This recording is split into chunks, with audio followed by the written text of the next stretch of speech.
Apakah Anda juga beranggapan bahwa sashimi yang bening transparan itu asalkan dicocol sedikit wasabi hijau lalu dipadukan dengan kecap asin adalah kelezatan paling aman dan berkelas? Atau daging segar yang baru dibeli dari pasar dibawa pulang lalu ditumis cepat dengan api besar hingga berbunyi sreng adalah kenikmatan duniawi yang renyah dan segar?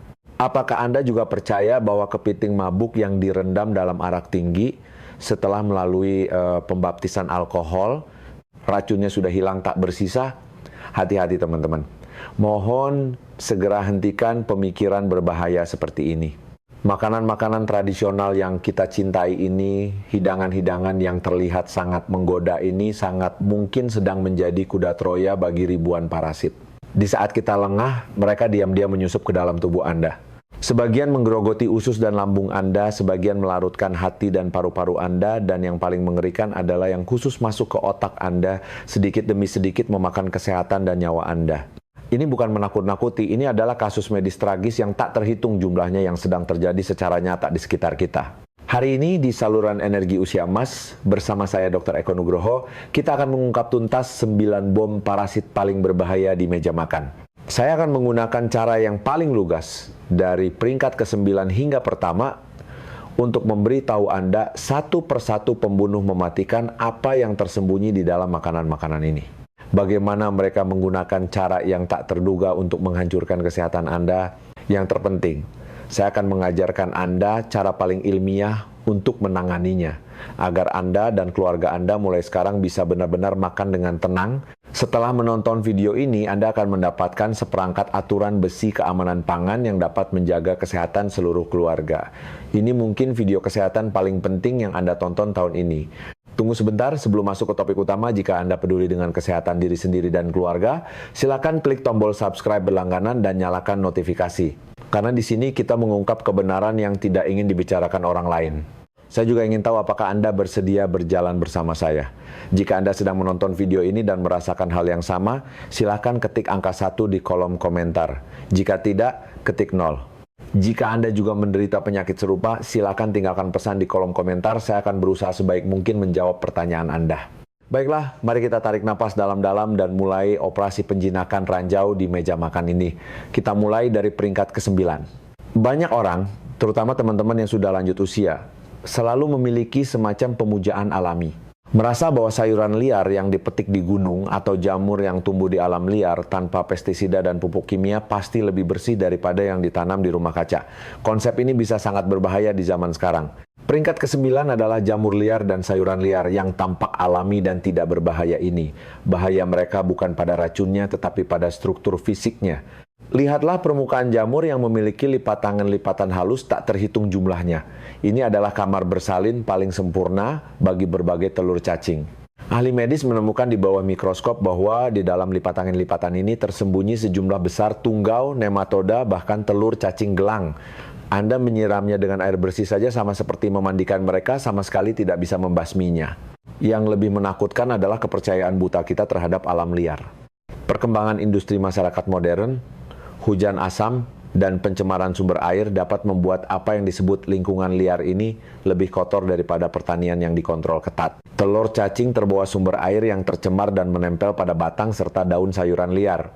Anda mengira itu murni alami, padahal Anda memakan polutan dan telur parasit secara bersamaan.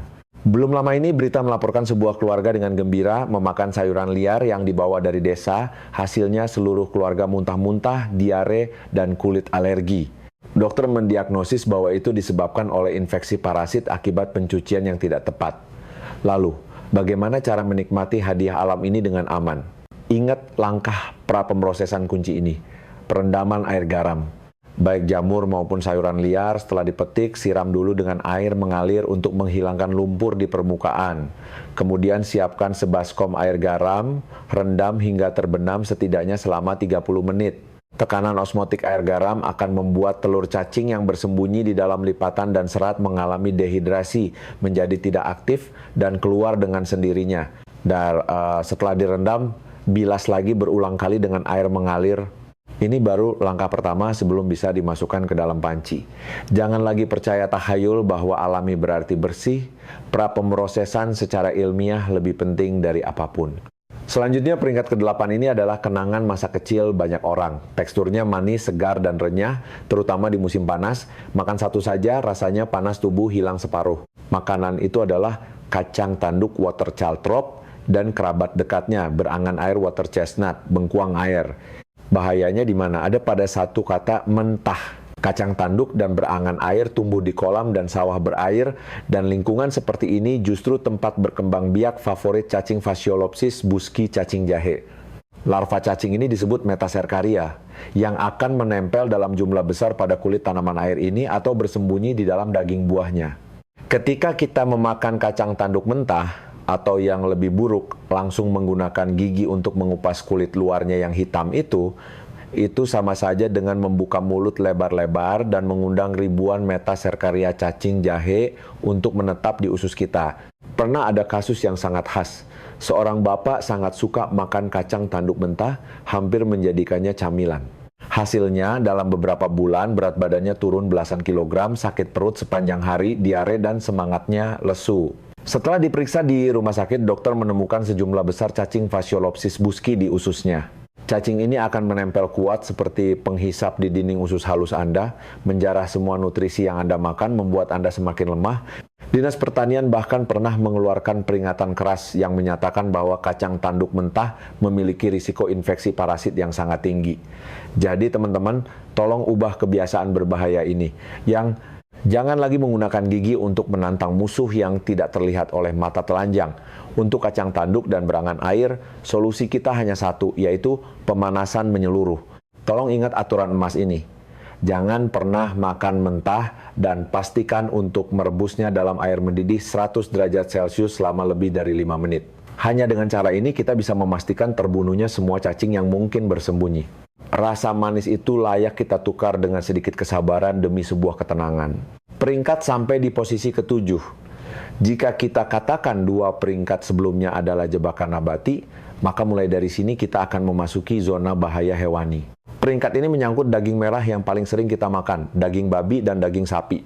Banyak orang, terutama pecinta steak ala barat, suka mengejar tekstur daging sapi yang lembut dan juicy, tingkat kematangan rare atau medium rare, yang saat dipotong masih berdarah.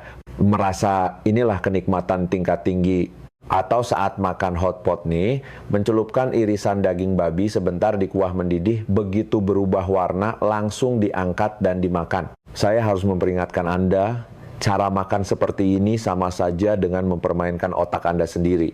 Daging babi yang belum dimasak matang sempurna mungkin mengandung sesuatu yang sangat mengerikan. Larva cacing pita babi Taenia solium, yang biasa disebut babi beras Kistikersus. Begitu tertelan, larva ini akan menetas menjadi cacing dewasa di usus Anda, bisa tumbuh hingga bermeter-meter, mencuri nutrisi Anda, tapi ini belum yang paling menakutkan. Yang paling mengerikan adalah jika Anda menelan telur cacingnya. Mereka akan menembus dinding usus, masuk ke peredaran darah Anda, lalu mengalir ke seluruh tubuh, dan akhirnya menetap di otak, mata, atau otot membentuk sistiserkosis, otak neurosistiserkosis.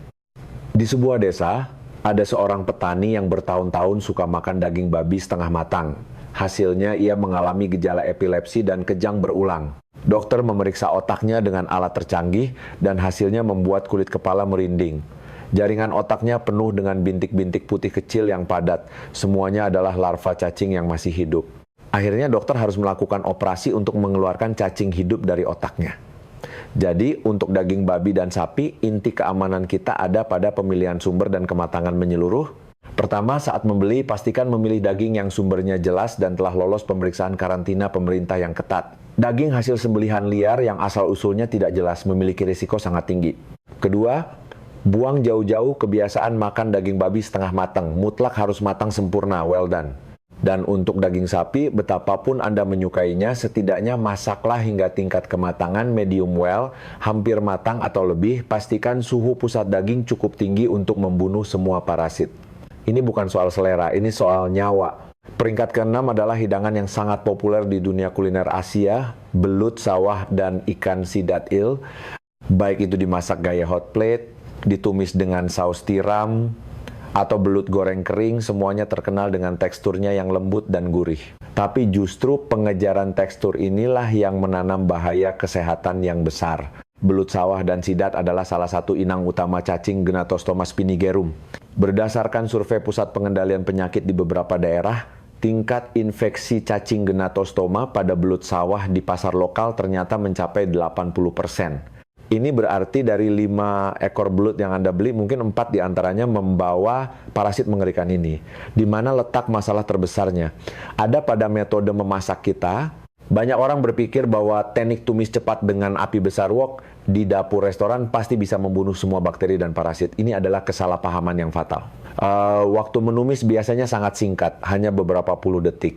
Api yang ganas hanya memanaskan permukaan belut, membuatnya terlihat matang, tetapi larva cacing yang bersembunyi jauh di dalam daging yang tebal itu, suhu pusat tempat mereka berada mungkin bahkan tidak mencapai 70 derajat, mereka masih hidup dengan baik. Begitu tertelan, cacing Gnatostoma akan berkeliaran bebas di dalam tubuh Anda. Tidak seperti parasit lain yang diam di usus, ia akan mengebor ke sana kemari di bawah jaringan kulit Anda, menyebabkan munculnya benjolan merah bengkak yang berpindah-pindah dan gatal di kulit Anda, cutaneous larva migrans. Jika ia masuk ke mata, bisa menyebabkan kebutaan. Masuk ke hati, memicu kerusakan hati yang parah. Yang paling menakutkan, begitu ia masuk ke sistem saraf pusat, akibatnya tidak terbayangkan. Oleh karena itu, untuk bahan makanan berdaging tebal seperti belut dan sidat, solusi kita haruslah pemanasan mendalam. Jangan lagi percaya pada tumis cepat.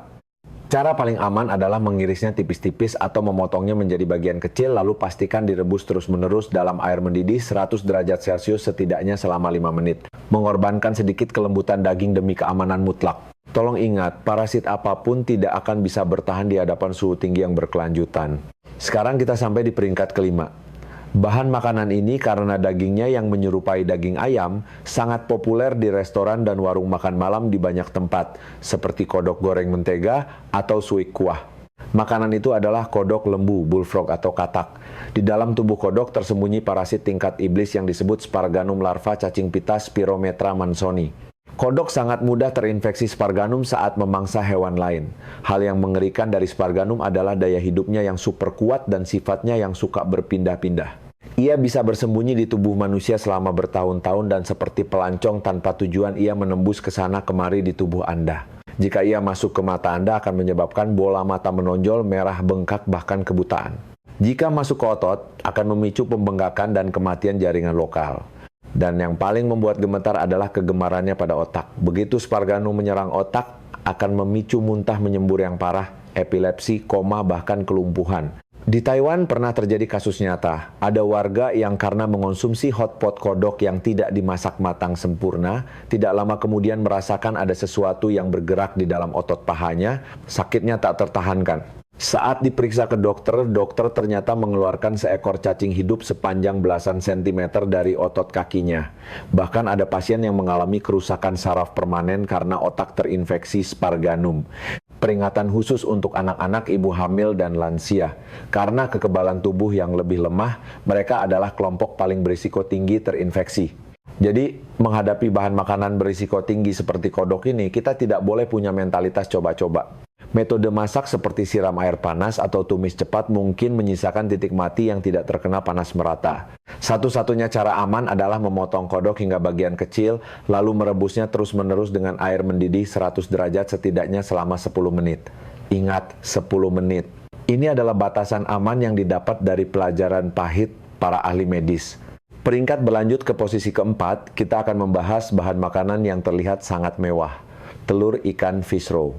Baik telur ikan salmon di restoran Jepang maupun kaviar mahal di restoran barat, semuanya dianggap sebagai hidangan istimewa karena tekstur meletus di mulut dan rasa umaminya yang khas. Namun, kelezatan mewah yang tidak dipanaskan ini bisa membuat Anda tanpa sadar menjadi tuan tanah bagi parasit mengerikan lainnya. Parasit ini disebut Diphyllobothrium latum cacing pita ikan. Telur cacingnya mungkin tersembunyi di antara telur-telur ikan yang bening itu.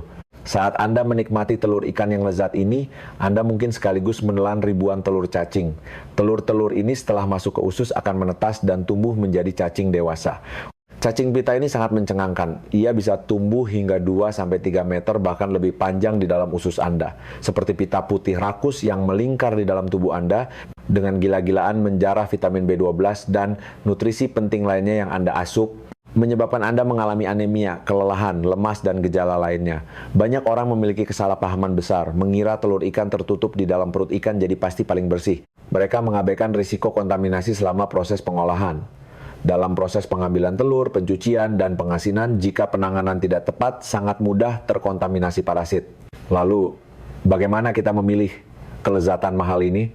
Kuncinya ada pada penanganan sterilisasi suhu rendah. Produsen kaviar dan telur ikan untuk sashimi yang resmi dan bertanggung jawab akan mematuhi aturan keamanan pangan, membekukan produk di lingkungan minus 20 derajat Celcius setidaknya selama 72 jam, atau di lingkungan minus 35 derajat selama 24 jam.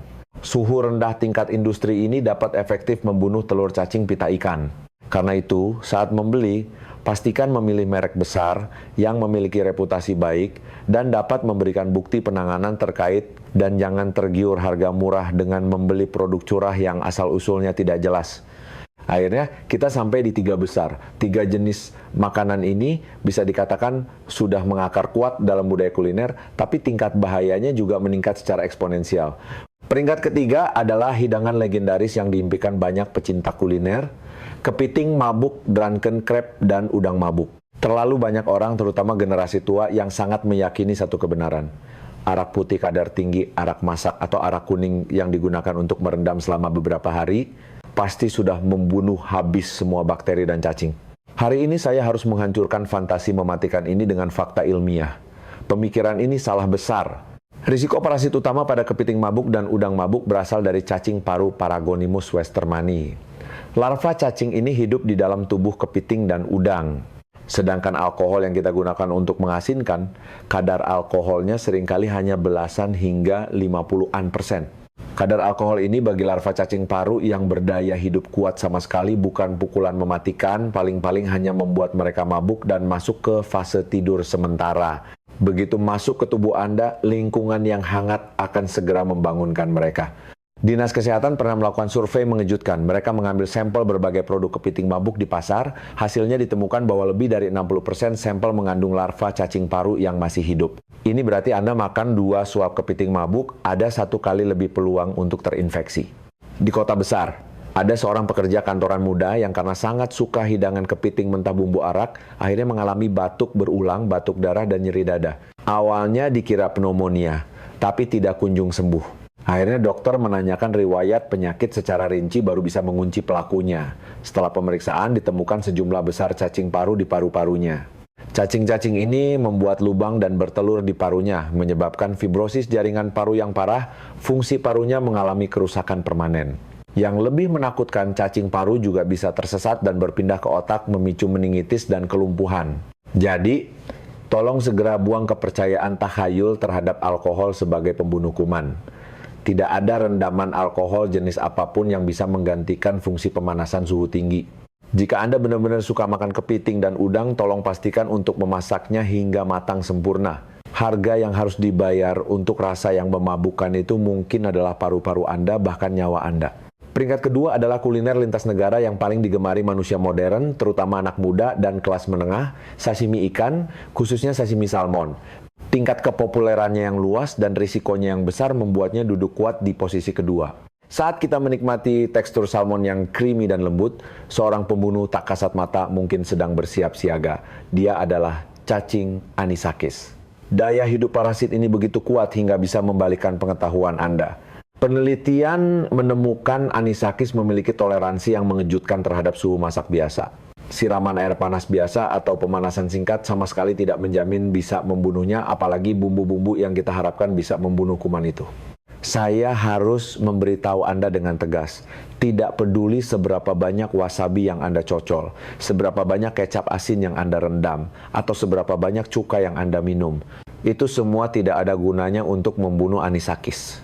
Itu hanya memberi bumbu pada parasitnya saja. Di kota besar, ada seorang warga yang karena terlalu suka masakan Jepang, selama sebulan berturut-turut makan sashimi salmon 2 kali seminggu. Hasilnya, dia mulai mengalami sakit perut hebat, mual, dan muntah. Dokter melihat dengan gastroskopi teropong lambung, pemandangannya mengerikan. Di dinding lambungnya menempel beberapa ekor anisakis putih yang sedang menggeliat. Beberapa bahkan sudah mengebor masuk ke jaringan dinding lambung, menyebabkan perforasi kebocoran lambung. Lalu, apakah kita tidak boleh makan sashimi lagi? Bukan begitu juga. Kuncinya ada pada metode penanganan. Otoritas kesehatan di Jepang dan negara maju lainnya sudah lama membuat aturan wajib untuk ikan laut mentah, yaitu metode sterilisasi suhu rendah yang sudah kita sebutkan sebelumnya. Harus dibekukan di bawah minus 20 derajat Celcius selama lebih dari 72 jam, atau minus 35 derajat selama lebih dari 24 jam agar efektif membunuh anisakis. Tapi masalahnya adalah, pertama, apakah semua restoran mematuhi aturan ini dengan ketat, terutama kedai-kedai kecil non-waralaba? Kedua, suhu freezer kulkas rumah kita umumnya hanya antara minus 4 sampai minus 18 derajat. Suhu ini sama sekali tidak mencapai standar pembunuhan cacing, paling hanya membuat cacingnya tidur siang.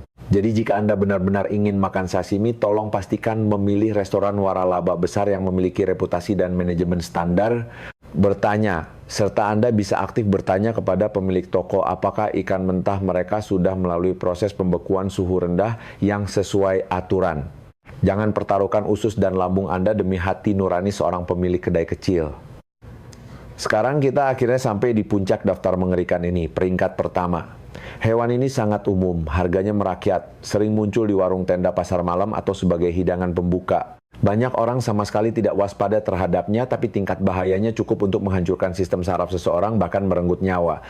Makanan itu adalah jenis siput dan keong moluska, seperti siput sawah, tutut, keong mas, atau siput gonggong. Pembunuh nomor 1 yang dibawa olehnya bernama Angiostrongelus cantonensis cacing paruh tikus. Mendengar namanya mungkin Anda merasa asing, tapi target serangannya adalah bagian paling inti dari tubuh manusia, sistem saraf pusat, yaitu otak dan sumsum tulang belakang Anda. Pernah terjadi insiden keracunan massal di sebuah restoran terkenal yang menyajikan hidangan siput bumbu dingin salad. Karena teksturnya yang unik, pengunjung membludak. Hasilnya, dalam kurun waktu singkat setelahnya, ratusan pengunjung berturut-turut mengalami gejala yang sangat mengerikan. Sakit kepala hebat serasa mau pecah, leher kaku, dan muncul rasa tertusuk yang aneh di kulit. Mereka semua terinfeksi Angiostrongelus cantonensis, memicu meningitis eosinofilik. Sifat mengerikan penyakit ini adalah cacing tersebut langsung menginvasi otak Anda. Mereka bergerak dan berkembang biak di jaringan otak Anda, memicu infeksi dan peradangan intrakranial yang parah. Pasien akan mengalami nyeri saraf yang tak tertahankan. Ringannya menyebabkan penurunan daya ingat dan reaksi lambat. Beratnya langsung menyebabkan demensia, kelumpuhan, bahkan kematian. Dan kerusakan ini seringkali tidak bisa dipulihkan. Mengapa risiko pada jenis siput begitu tinggi? Karena mereka adalah inang perantara paling sempurna bagi cacing ini. Dan kesalahan paling fatal kita adalah menganggap enteng waktu memasak. Banyak orang saat menumis siput, begitu melihat tutup cangkang siput terlepas, langsung mengira sudah matang dan buru-buru diangkat demi mengejar tekstur yang renyah itu. Padahal, parasit bersembunyi jauh di dalam daging siput. Pemanasan singkat seperti itu sama sekali tidak bisa membunuh mereka. Jadi untuk jenis siput dan keong yang menempati peringkat teratas ini, kami harus memberikan saran memasak yang paling ketat dan tanpa kompromi, yaitu harus direbus terus-menerus dalam air mendidih 100 derajat Celcius. Dihitung mulai dari air mendidih kembali, setidaknya selama 10 menit. Ya, Anda tidak salah dengar, 10 menit, lupakan tekstur renyah sialan itu, tidak ada yang lebih berharga daripada otak dan saraf Anda. Baiklah teman-teman, dari jamur liar di peringkat 9 hingga siput di peringkat pertama, 9 bom parasit ini sudah kita urai satu persatu. Saya harap saat ini yang Anda rasakan bukan hanya ketakutan, tetapi kesadaran. Kami mengungkap kebenaran ini bukan agar Anda mulai sekarang tidak berani makan apapun dan menjadi pertapa dalam hal makanan. Justru sebaliknya, kami ingin membekali Anda dengan pengetahuan dan kebijaksanaan, agar Anda berubah dari konsumen pasif menjadi dewa pelindung yang aktif dan mampu menjaga kesehatan diri sendiri serta keluarga. Harga dari sebuah kelezatan mutlak tidak boleh dibayar dengan kesehatan kita. Sekarang, mohon simpan baik-baik 3 aturan besi keamanan pangan ini yang bisa melindungi Anda dan keluarga. Aturan besi 1, perketat pintu masuk.